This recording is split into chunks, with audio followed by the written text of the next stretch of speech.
Shalom Aleichem, y vamos a continuar en este estudio sobre el libro de Yeshayahu, o Yeshayá, como dicen muchos, que es el libro de Isaías en idioma castellano.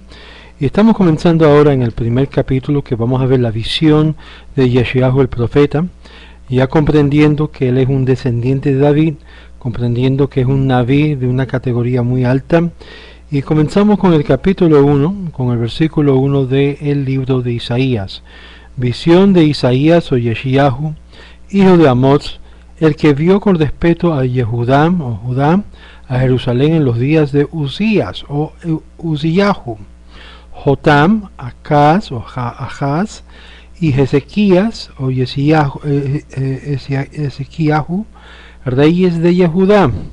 Dijo el Rabí Levi, tenemos una traducción o una tradición de nuestros ancestros, que Amós y Amasías, rey de Judá, eran hermanos. Rashi, el rabino Kimshi, desde el pasaje que dice en Megilá 10b. Ibn Ezra entiende esto como una declaración de ser basado sobre el hecho, en contraste a Jeremías, quien fue perseguido por la maldad de su generación. Por ejemplo, en Jeremías capítulo 38. Isaías estaba libre de persecución, y los rabinos, por lo tanto, concluyen que en la era de la descendencia real de la casa de David, Isaías era de la casa davídica. Ibn Ezra dice que Isaías en hecho fue perseguido, como si declaró en Isaías 50, verso 6, yo di mi espalda a los que me herían. Esto se refería no a un potencial Mesías como hacen lo que es la comunidad o lo interpretan la comunidad cristiana, sino se refería a él mismo, que él daba su espalda a los que lo perseguían. También hallamos que cada profeta cuyo nombre es mencionado junto con el nombre de su padre fue un profeta, hijo de un profeta, de tal manera siendo Amós un profeta, como también se hizo Isaías siendo un hijo de él. Eso es por eso que se refiere en el versículo 1 que habla de visión de Isaías, hijo de Amós, porque Amós también era un profeta y siguió la misma carrera, se puede decir, o dirección que su padre. Y esto vio el respeto a la casa de Judá. Esto es muy importante porque la visión que él ve se hace referencia a la casa de Judá, la casa real, la casa de lo que es el scepter de Yehudá. Y ahí es donde comienza. Eso tiene muchas cosas en referente a la casa de Yehudá, la casa real, y todo lo que implica lo que es el reinado o los reyes de Yehudá. Ahora, ¿qué es lo que vemos? Vemos que Ibn Ezra mantiene que Amós es mencionado porque es su prominencia entre los socios de su generación. Él vio acerca de Yehudá y Jerusalén, y ahora no profetizó concerniente a muchas otras naciones. Por ejemplo, en la profecía de Babilonia, vayamos en capítulo 13, la profecía de Moab, en el capítulo 15 de Isaías, y por lo tanto aprendemos esto es el principio del libro, y que no el libro en sí es dado a su nombre porque es la profecía del profeta Isaías. Aprendemos una baraita emergita. Una baraita es algo que fue dicho por los Tanaim, y ahí hallamos algo que no se fue enseñado y que fue dado por los Tanaim.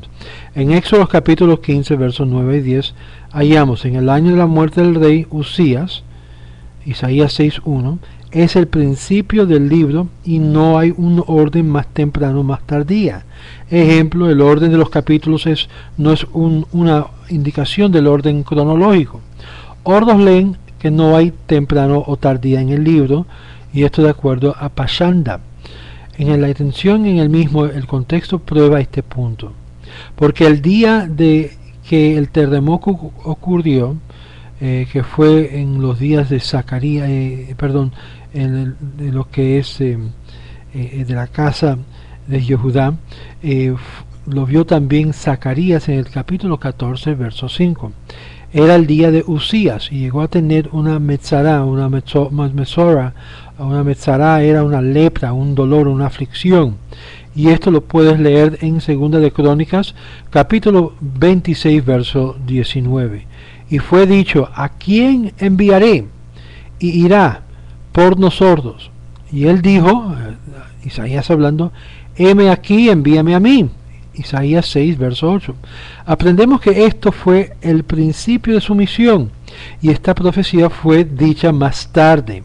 El concerniente a esto solo es dicho lo que él vio acerca de Yehudá y Jerusalén, o Jerusalén, así como lo dice la Escritura en el verso 1, siendo que lo que vio fueron reprensiones durísimas del profeta, o el profeta lo llama Jazón, lo que él vio, y por lo tanto eran represiones duras para la casa de Judá, la cual es más fuerte de 10 expresiones, las cuales es llamado profecía, como es así dicho en Génesis Rabá 44 verso 7, y la prueba de Isaías 21 verso 2, que dice el profeta: me ha sido mostrado una dura visión. De nuevo, Jazón significa que esto era muy duro, muy como él siendo de la casa de David, y el reinado, la cúpula, lo que es representando todo Israel, todo Jacob.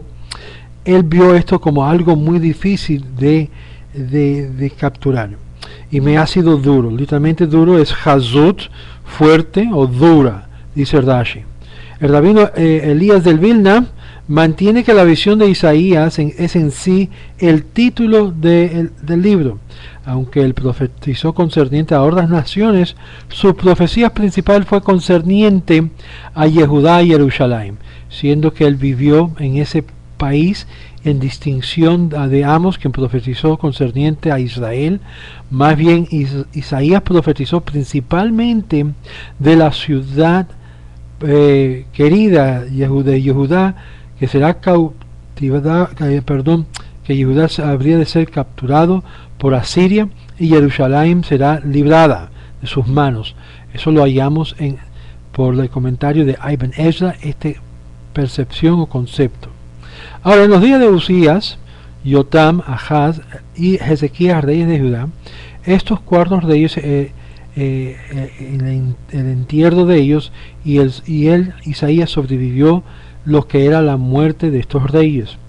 En el día que Usías llegó a ser afligido, Metzoram, la Shekinah, la presencia divina, descansó sobre él, y él profetizó todos los días de estos cuatro reyes, hasta que Menashe, que se levantó y lo mató.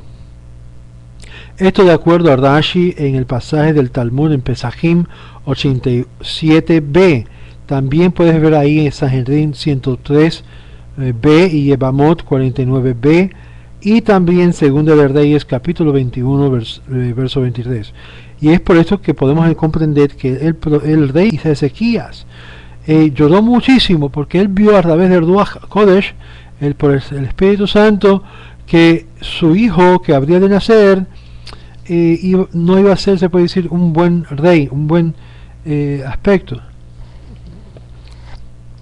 Ahora, ¿por qué entonces Isaías más tarde llega y le reprende? Porque él no quería tener más hijos, no quería, porque él vio a través del Ruach Kodesh que su hijo que habría de nacer de él iba a ser un rey malvado, un rey maligno. Y ahí es donde el profeta le reprenda y le dice: tú no puedes detener lo que Dios ha permitido, y por lo tanto tienes que tener lo que es hijos. Y eso nos enseña algo muy importante acerca de la reproducción dentro de la casa de David, en particular de los descendientes de David, la importancia de ser fructífero y multiplicar para que haya descendencia, herederos en lo que es la descendencia de David. Y eso llega a ser uno de los grandes problemas que vemos en muchas de las historias, y lo vamos a ver más adelante, cuando el pueblo de Israel comienza a buscar reyes, y los reyes que eran calificados de la descendencia de David no tenían descendencia para poder mantener lo que era el trono ocupado por sus hijos. Tenemos algunos ejemplos en la historia lo más reciente no podemos hablar, pero tenemos bastante ejemplo de historia de cómo detenían de tener hijos, como hizo el rey Ezequías, por miedo de los que ellos veían como cabecillas de la nación de Israel y de Jacob. Esta profecía fue dicho en los días de Ezequías, después que 10 tribus fueron exiliados, de acuerdo a Rashi. Rashi usa lo que es el masotérico, citando a Barbanel, y al Barbanel, también siendo descendiente de la casa de David, teoriza que la profecía que fue recitada durante el reino de Usías y repetida 3 veces durante el reinado de cada uno de los subsecuentes monarcas. Verso 2: Escuchar, oh cielos, y apresta el oído, oh tierra, porque el Eterno ha hablado, hijo he criado y os he educado, y se han rebelado contra mí, dice el Eterno. Isaías comienza el libro con las palabras de reprensión, siendo que el pueblo de su generación eran malvados en consideración de otras generaciones. Aunque las escrituras dicen concerniente a Usías, el hijo, que era correcto en los ojos del Eterno, segunda de Reyes capítulo 15 verso 3. Concerniente a Yotam, también haciendo referencia a Usías, también dice: cuando él era fuerte, su corazón fue levantado hasta que obró corruptamente. Él fue al templo del Señor a quemar incienso. Segunda de Crónicas capítulo 26 verso 16. Y durante los reinos de ambos de ellos, las escrituras declaran que el pueblo aún traía ofrendas sobre los lugares altos. Segunda de Crónicas capítulo 22 verso 2. Y todavía estaban actuando corruptamente. Durante el reinado de Ahaz no había duda que el pueblo pecó, porque Ahaz llevó la tierra entera y sus habitantes a una idolatría con ídolos paganos, que no era conocido por la casa de Israel. Aún durante el reinado de Ezequías no adoraron a Dios con todos sus corazones, como así es declarado en el libro de Crónicas, y esto lo menciona Rabino Kimshi. Escuchad, oh cielos, y dad oído, oh tierra. Y Moisés dijo: dad oído, oh cielos, y que la tierra escuche. Deuteronomio Devarim 32 verso 1. ¿Por qué cambió Isaías el orden de las palabras similares de Moisés? Nuestros maestros nos enseñan concerniente a este asunto, y muchos de nuestros midrashim, comentarios rabínicos, que es esta sección de Ha'azeinu en el Sifré, pero los sabios están en desacuerdo con ellos, y dijo que el asunto no es así. No sea que los testigos que vengan a testificar, si sus palabras coinciden, su testimonio es completado, está completo, hay algo completo. Si su testimonio no ha sido completado, entonces hay un gran problema, obvio. Si Isaías no hubiese dirigido a los cielos con la expresión dado oído, y a la tierra con escuchar, los cielos testificaría y diría: cuando fuimos llamados a este testimonio en el tiempo de Moisés, cuando él dijo en Devarim 30 verso 19: yo llamo el cielo y la tierra a testificar en tu contra. Nosotros oímos la expresión dad oídos, y la tierra testificaría, y fue llamado con la expresión de escuchad, Shema. Por lo tanto, su testimonio no consideraría, y por lo tanto Isaías vino y puso el asunto en una orden al revés. Consecuentemente, ambos se hallan a testificar con una expresión de dando oído, y con una expresión de enseñándoles o educándoles, escuchando. Rashi dice esto. Ahora, ¿por qué el Eterno ha hablado? Esta es la razón. ¿Por qué? ¿Por qué deben de escuchar? ¿Por qué deben de prestar oído? Porque nadie más y nadie menos que el Eterno Creador, es el que ha hablado. Es decir, el Eterno ha querido que los cielos presten atención y que van a testificar de algo muy importante en lo que dice, y deberían ser testigos de este asunto en el cual el Eterno está presente.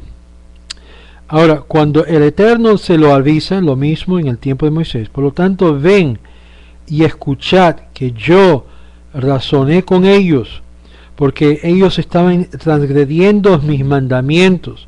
El aviso en el tiempo de Moisés, y yo el Eterno no pequé contra ellos, pero ellos se levantaron y se enaltecieron más bien contra mí. Dice, y se rebelaron contra mí en rebelión, dice Rashi en cuanto a esta expresión y a esta orden. Otra versión muy interesante dice que tú deberías de ser testigos a este asunto.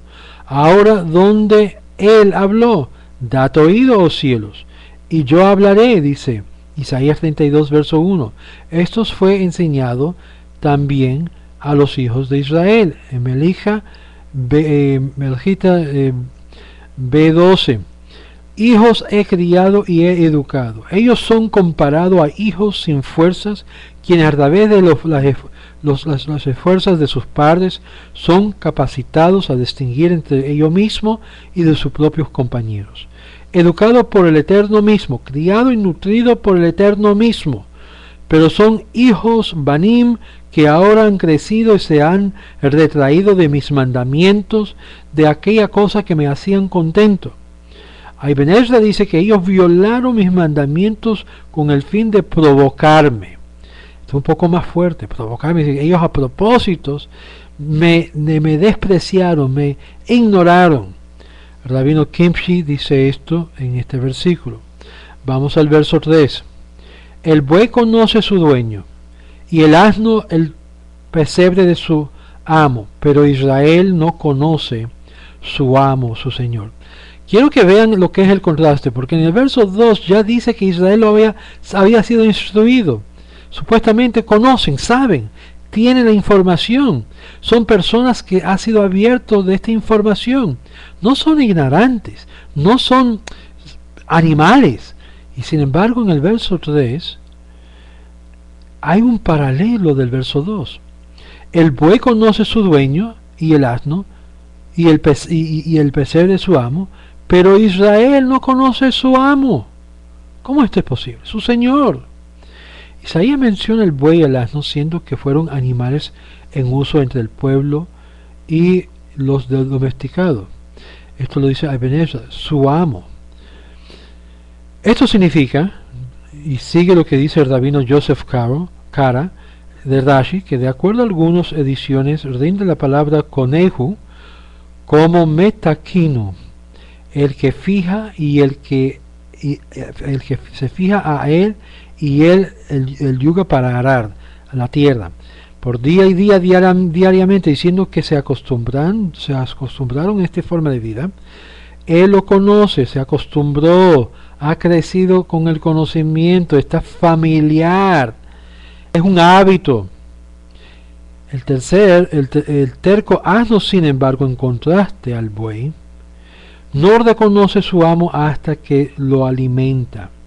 Y Israel no fue inteligente como el buey a conocer cuando yo, el Eterno, le llamaba y le dije, Israel será tu nombre. Es decir, Bereshit 35:10. Y les informé de varias de mis estatutos, mas me abandonaron, como se relata en Ezequiel capítulo 20, verso 39. Dejar que cada uno adore a sus ídolos. Aún después de que yo, el Eterno, es el comentario, lo saqué de Egipto y le alimenté con maná y les llamé mi pueblo, los hijos de Israel. Ellos no me consideraron, como hace un asno con su amo. Es decir, el profeta está hablando acá, que aún no solamente el Eterno le proveyó, le alimentó, como hacen también los dueños de estos animales, sin embargo Israel no reconoce y no conoce a su amo, teniendo la información como algo parte de sus propias crianzas. Lo tienen ahí mismo, su cultura, su forma de vivir, es todo Torah, es todos los mitzvot, y sin embargo le despreciaron.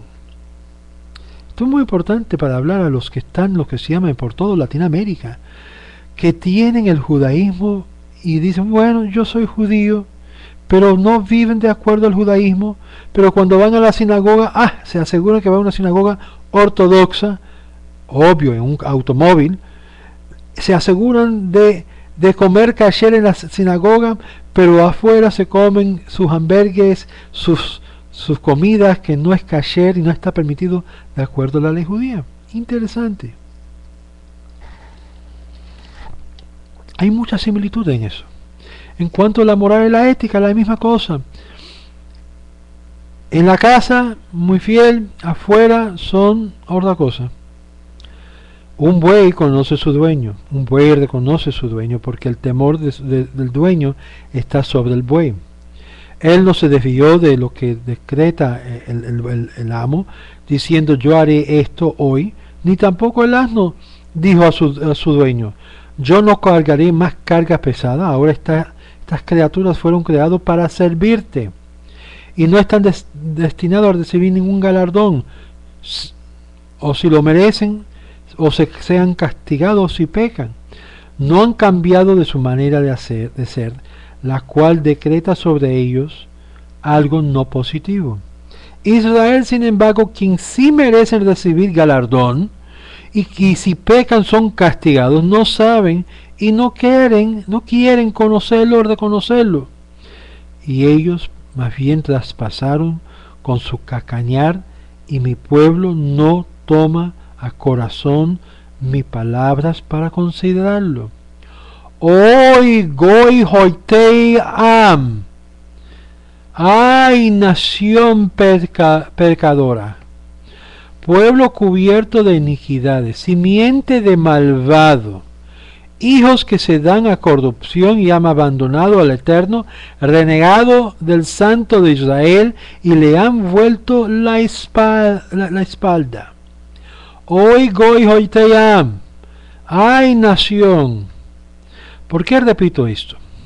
Porque aquí primeramente estamos hablando de una nación criado en el conocimiento de Torah, en los conocimientos de mitzvot, en el conocimiento de todo lo que es bueno para un ser humano. Están cubiertos de iniquidades y su simiente de malvado. ¿Cómo es simiente de malvado? Que llega a pensar que son criados para bien y resultan que se vuelven sus semillas como malévolas. ¡Malos! ¿Qué está pasando aquí? Hijos de que se dan a la corrupción, no son hijos de corrupción. No dice así el pasaje. Eso lo fue la malinterpretación de la iglesia cristiana llamándonos hijos del diablo.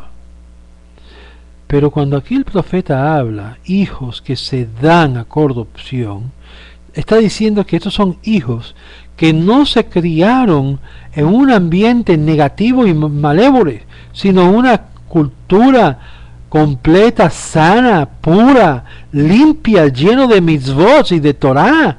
Y entonces ellos a propósito se forzaron de aprender algo que era totalmente lo opuesto a la corrupción. Y como resultado sus corazones fueron desviados y abandonaron en sus corazones sus obligaciones y deberes como pueblo y como hijos de la casa de Israel, y en esa forma dándole la espalda al Creador, denegando del Santo de Israel, como diciendo, Dios de Israel, yo no quiero saber más contigo, sí, yo sé que soy escogido, pero déjame tranquilo, escoge a otra persona. Cada instante que hallamos en el profeta Isaías que dice hoy en las escrituras es una expresión de queja, de lamentación, como una persona que suspira desde su corazón y llora, ¡ay! Sin embargo, hay varias expresiones que son una voz evocativa. Ejemplo, hoy, huyen de la tierra del norte. Como diciendo, ay, huyen de lo que es del peligro que viene del norte. Zacarías capítulo 2, verso 10. La cual el Targum rinde como ajlo, una expresión de anunciante. Hoy, hay razón a llorar acerca de la nación santa, que volvió a una nación pecaminosa, a un pueblo, refiriéndolo con la expresión como tal, ustedes son un pueblo santo y se han vuelto a un pueblo de iniquidad. Deuteronomio capítulo 7, verso 6, Rashi.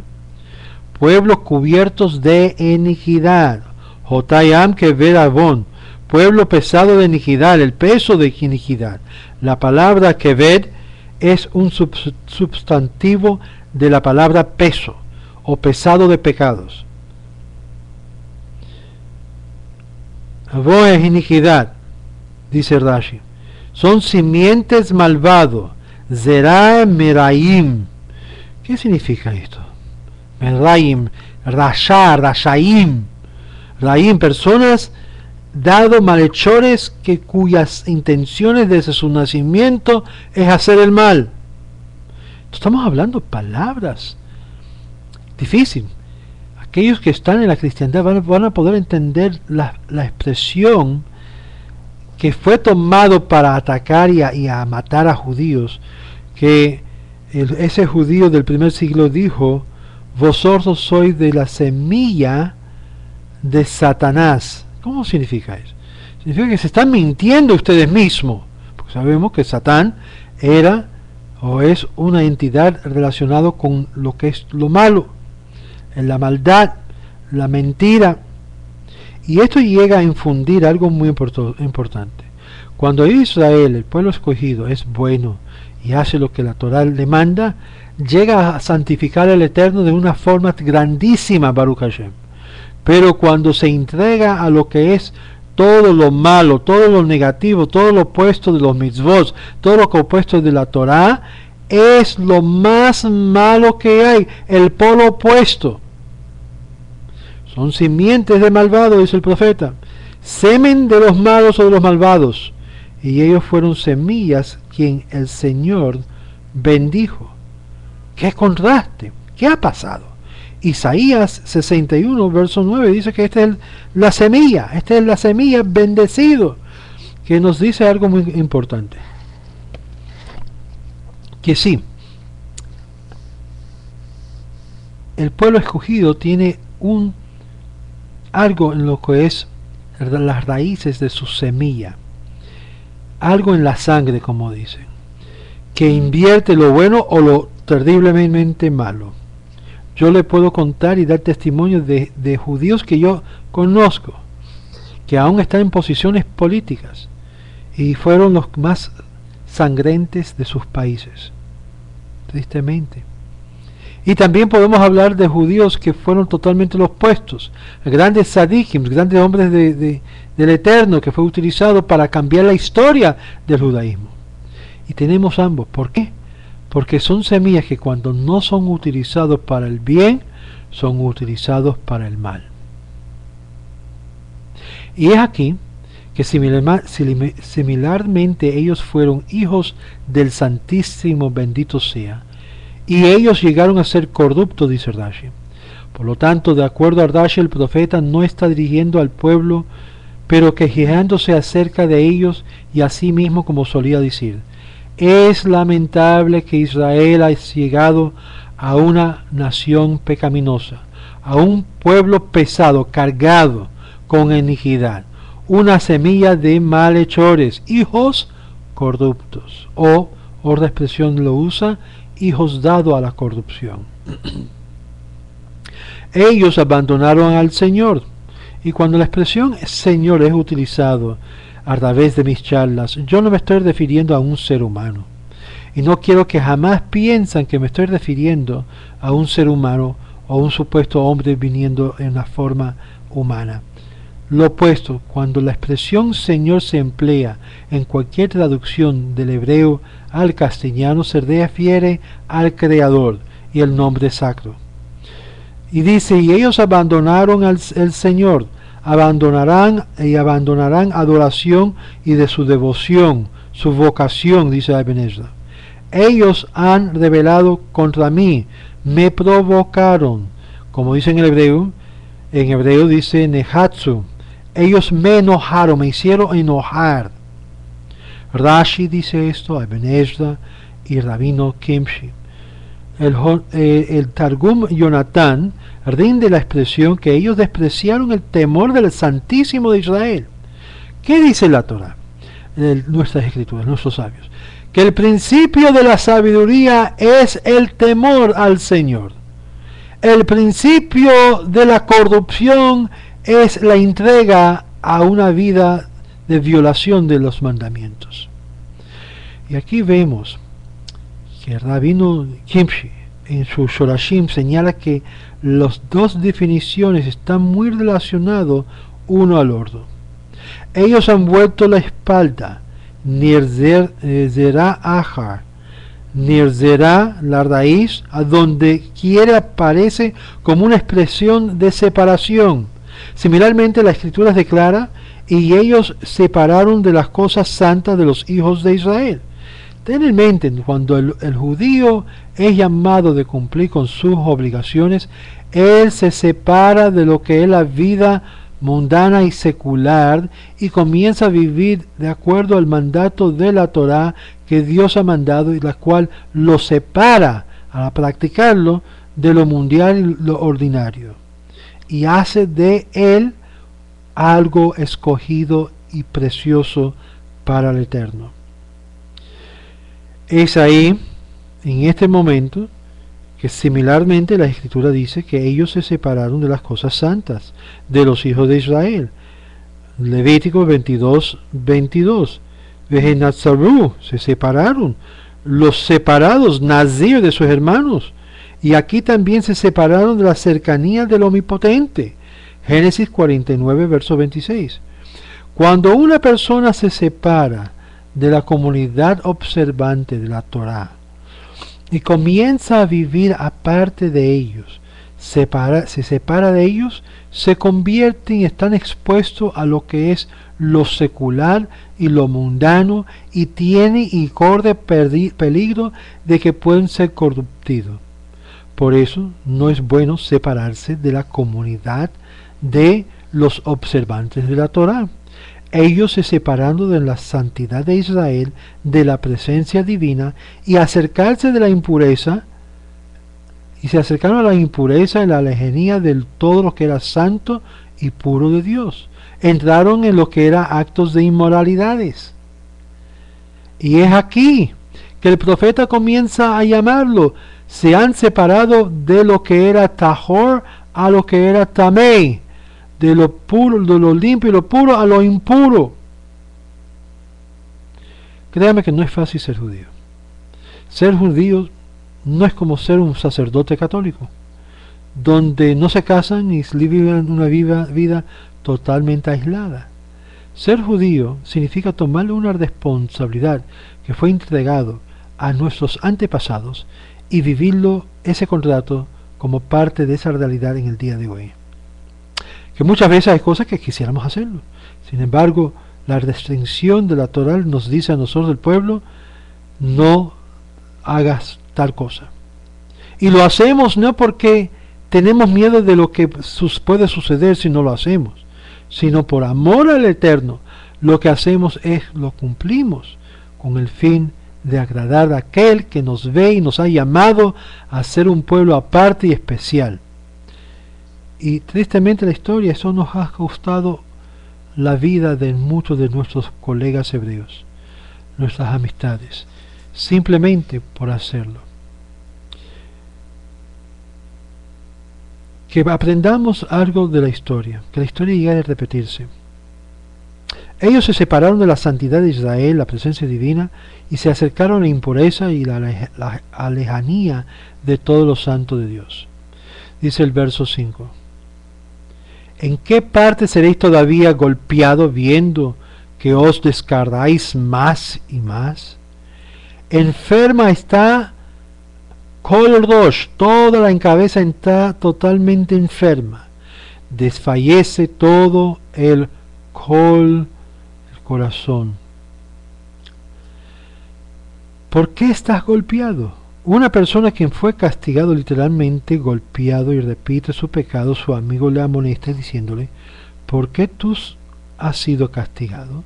Sin embargo, toma de pecho al corazón el castigo, ni tampoco reacciona para decir, por esto he sido castigado. Yo no lo voy a repetir de nuevo. Y aquí de nuevo porque sigues siendo golpeado una y otra vez. Aquí de nuevo, porque sigues siendo repetidamente pegado por causa de la desobediencia a Dios.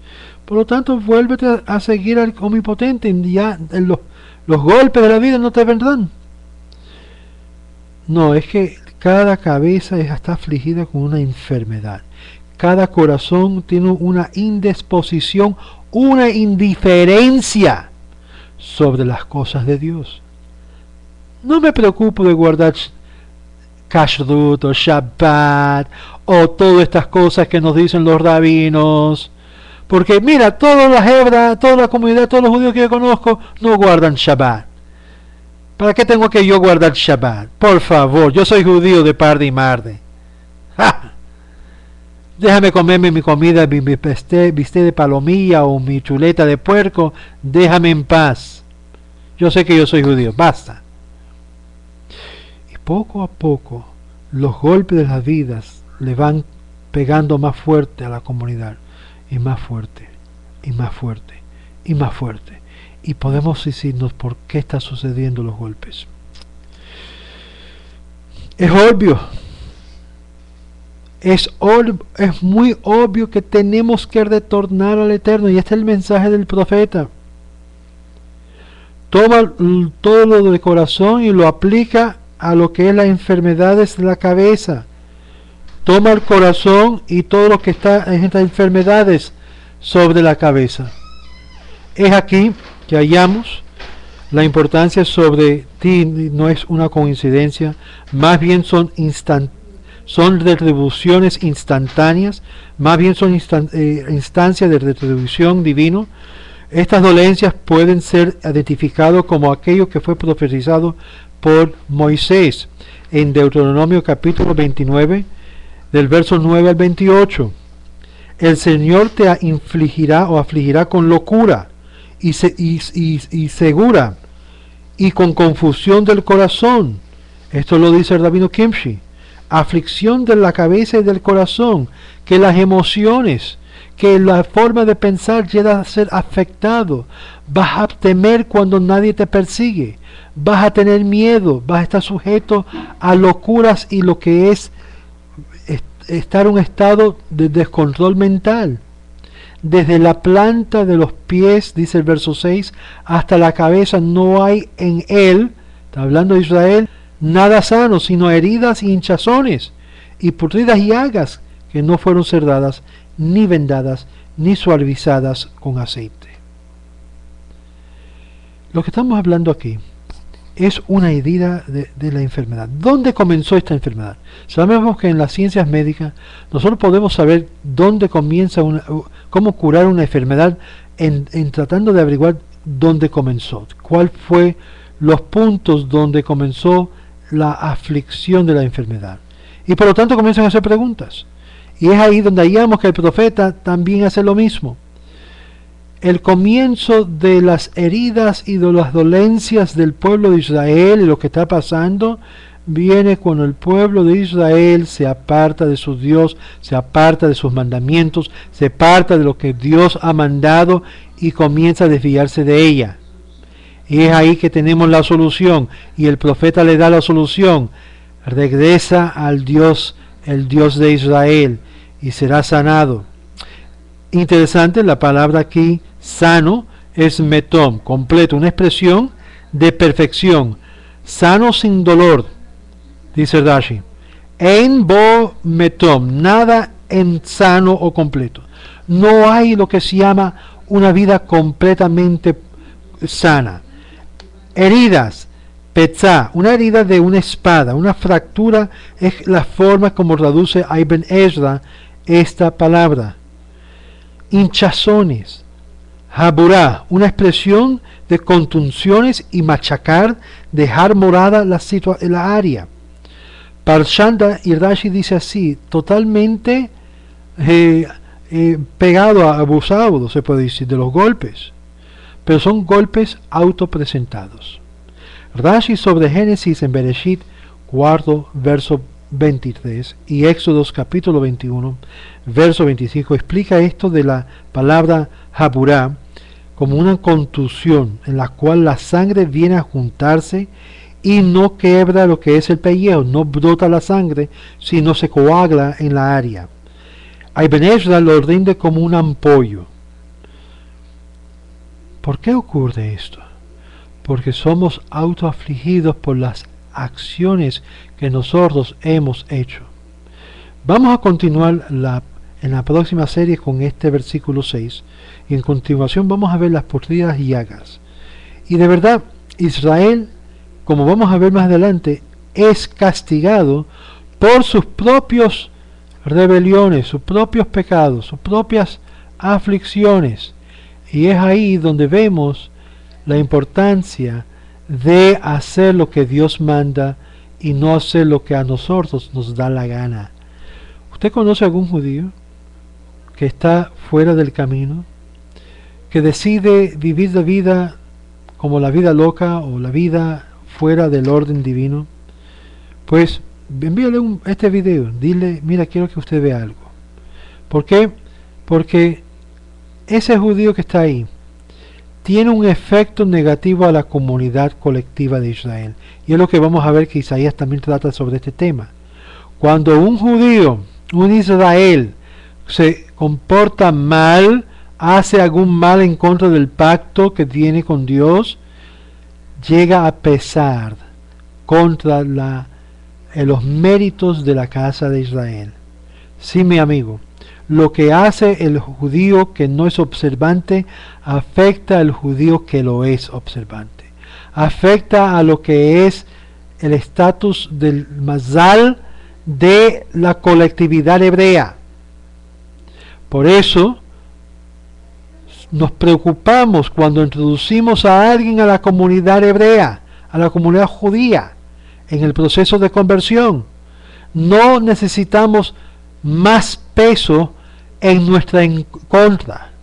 Y es por esto, en parte, que los rabinos no quieren procurar conversiones, porque se preocupan que están añadiendo más pecados sobre la colectividad en vez del bien, causando algo similar a lo que pasó con el Erev Rav, la multitud mezclada que salió de Egipto. Y es por esto, una de las cosas que yo insisto cuando me envuelvo en este tema de lo que es la conversión de cualquier persona, que estén practicando la vida judía, que pueden comprender claramente que no necesitamos más judíos que no están viviendo la vida judía, que quebrantan el Shabbat, que quebrantan la ley, que no le importa el asunto de Tahara Mishpacha, sino más bien que le importa poner en obra lo que Dios ha mandado al pueblo. Si usted es ese tipo de persona, con mucho gusto yo le doy la mano. Que usted quiere vivir la vida judía, se quiere comprometer de aquí en adelante de esa forma de vivir, Yashekoach, Hazak Baruch. Pero si usted piensa de serlo, simplemente convertirte para simplemente ser otro de esos judíos que están en muchas de las comunidades de Latinoamérica, donde van a la sinagoga y simplemente quebrantan Shabbat, quebrantan la ley, gracias, pero no gracias. Quédate como una persona no judía, que ya como tal, todo lo que tú guardas, que se acerca al judaísmo, recibes mérito por eso y no trae lo que es consecuencias negativas a la colectividad de Kalal Israel. Les deseo a cada uno de ustedes un Shabbat Shalom, y siendo que estamos ya en la víspera de Purim, un Purim Sameach a todos. Shalom, Shalom.